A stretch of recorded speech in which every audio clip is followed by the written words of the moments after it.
Shalom Bapak Ibu Saudara-saudaraku, selamat pagi. Kita masih bertemu kembali dalam sapaan firman Tuhan buat kita hari ini. Semoga firman Tuhan ini semakin memberkati kita. Dan teruslah kita mendengarkan firman Tuhan supaya kita semakin yakin, semakin percaya. Dan hanya datang dan menyembah kepada Tuhan saja, bukan kepada yang lain. Amin. Bapak Ibu Saudara-saudara, firman Tuhan yang menjadi renungan buat kita hari ini yaitu yang diambil dari Yoel pasal yang kedua, ayat yang ke-27. Tetapi sebelumnya marilah terlebih dulu kita berdoa. Kasih karunia dan damai sejahtera dari Allah Bapa dan dari anaknya Tuhan Yesus Kristus itulah yang menyertai hati dan pikiranmu sekalian. Amin. Bapak Ibu Saudara-saudara, Yoel 2 ayat yang ke-27 dikatakan demikian. Kamu akan mengetahui bahwa aku ini ada di antara orang Israel, dan bahwa aku ini Tuhan, adalah Allahmu, dan tidak ada yang lain. Dan umatku tidak akan menjadi malu lagi untuk selama-lamanya. Demikianlah firman Tuhan. Bapak Ibu Saudara-saudaraku yang dikasihi Yesus Kristus, bagi umat Israel ketika perjanjian lama dan bangsa-bangsa yang ada pada saat itu, ketika mereka mengalami penderitaan, ketika mereka mengalami situasi yang sulit dan itu berkepanjangan, maka mereka menganggap bahwa Tuhan sudah tidak berada di tengah-tengah mereka. Bahkan yang lebih parah, bahwa Tuhan sudah meninggalkan mereka. Dia bukan lagi Allah yang memberkati. Dia bukan lagi Allah yang punya daulat dan berkuasa, berkedaulatan dalam kehidupan umat pilihan Tuhan. Nah, ini yang membuat bangsa Israel merasa ngeri dan malu di hadapan bangsa-bangsa karena mereka menderita pada saat itu.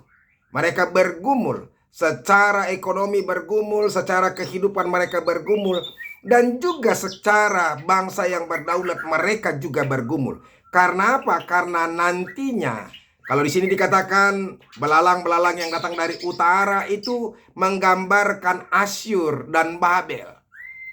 Pada saatnya mereka akan hancur juga nantinya. Nah, ini yang mau disampaikan oleh hamba Tuhan Yoel kepada mereka.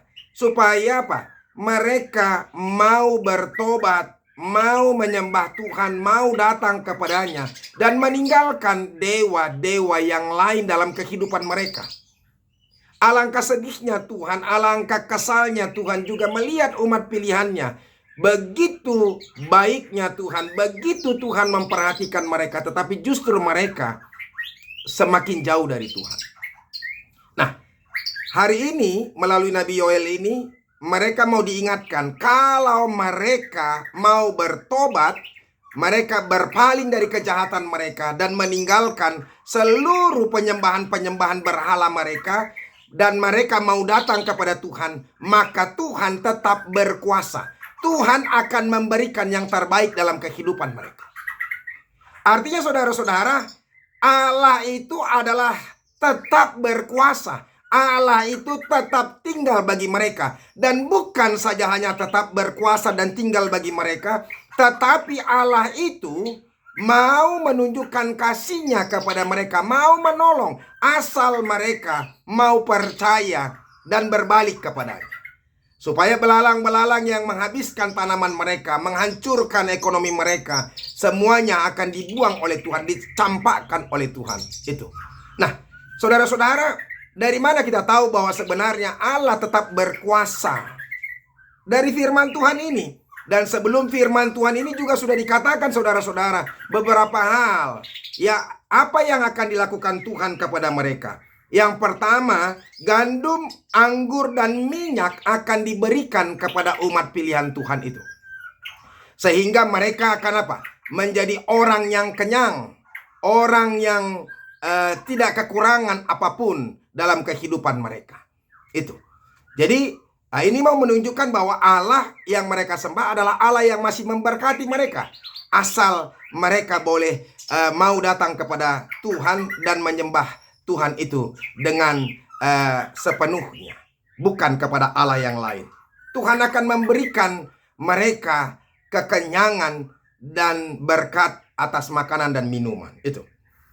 Yang kedua, menghalau segala musuh. Musuhnya di sini disebut dengan belalang, tetapi itu adalah, saudara-saudara, itu bisa juga lambang kuasa-kuasa orang-orang yang bangsa-bangsa yang berkuasa, yang bisa menghabisi mereka ketika itu. Ya, itu. Jadi dicampakkan semua musuhnya, dilepaskan dari semua musuhnya. Yang ketiga, akan diberikan sukacita. Mereka bersukacita. Tadi dikatakan di ayat 21, bersorak-soraklah dan bersukacitalah. Jadi artinya, saudara-saudara, melalui kuasa Tuhan mereka akan diberikan sukacita, diberikan kebahagiaan, sehingga mereka bisa bersorak-sorak, bukan menderita lagi. Tanah yang menjadi subur, padang gurun menghijau, pohon-pohon akan menghasilkan buah. Bayangkan, itu luar biasanya. Ini mau menunjukkan, saudara-saudara, kepada mereka bahwa ketika mereka benar-benar mau percaya, syaratnya mau percaya. Kemarin renungan kita, saudara-saudara, mengingatkan kita, masa sih begitu luar biasanya ketika Tuhan sudah memberikan yang terbaik kepada kita, sama seperti seorang ayah dan ibu yang sudah berbuat baik. Masa sih kita tidak mendengarkan dia? Masa sih kalau mereka, orang tua kita, meminta kepada kita untuk mendengarkan, menghormati mereka, apakah itu permintaan yang luar biasa? Saya pikir tidak. Demikian juga dengan Tuhan. Makanya, saudara-saudara, Tuhan akan memberikan hal yang luar biasa kepada mereka. Tanah mereka menjadi subur. Bayangkan, padang gurun menghijau. Pohon-pohon akan menghasilkan buah, sehingga mereka apa? Boleh hidup. Itu yang mau dikatakan di situ. Yang kelima, Tuhan akan memberikan hujan, baik itu di awal dan akhir musim dari mereka menanam. Sehingga apa? Hasil yang mereka tanam itu akan menghasilkan yang luar biasa. Yang keenam, panen raya. Itulah tanda bahwa Tuhan memberkati, Tuhan masih berkuasa, Tuhan masih berdaulat dalam kehidupan mereka. Ketika mereka mau percaya, maka Tuhan akan memberikan panen yang besar kepada mereka, sehingga kelaparan jauh dari mereka. Kemudian yang 7, yang terakhir ini, diberkati oleh Tuhan.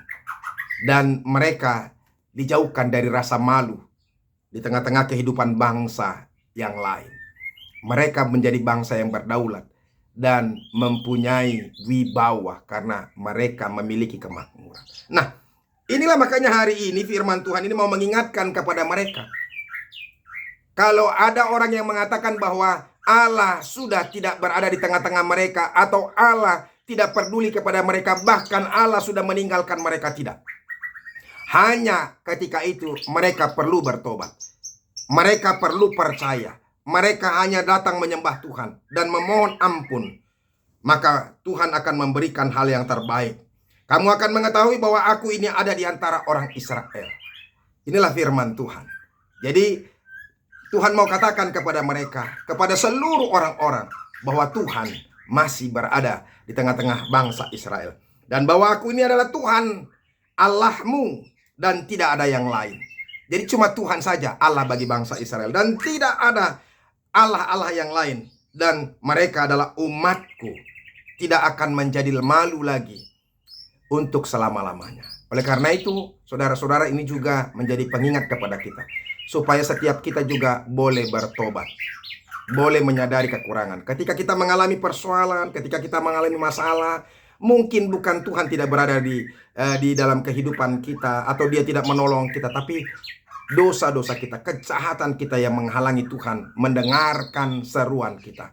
Dan tangannya tidak kurang panjang untuk menolong kita. Tapi karena apa? Karena dosa-dosa yang selalu bergelayut dalam hati dan pikiran kita, dalam hidup kita. Makanya tinggalkan lagi kejahatan itu semuanya. Tinggalkan semuanya apa yang Tuhan benci, dan datanglah menyembah Tuhan. Maka Tuhan akan memberkati. Semoga firman Tuhan ini memberkati kita. Amin. Terima kasih ya Tuhan untuk firman-Mu. Berkatilah itu. Ajar kami untuk semakin percaya dan semakin berserah hanya kepada Tuhan. Menjauhkan seluruh dewa-dewa atau apapun yang menghalau kami untuk datang kepada Tuhan. Terima kasih Yesus. Amin.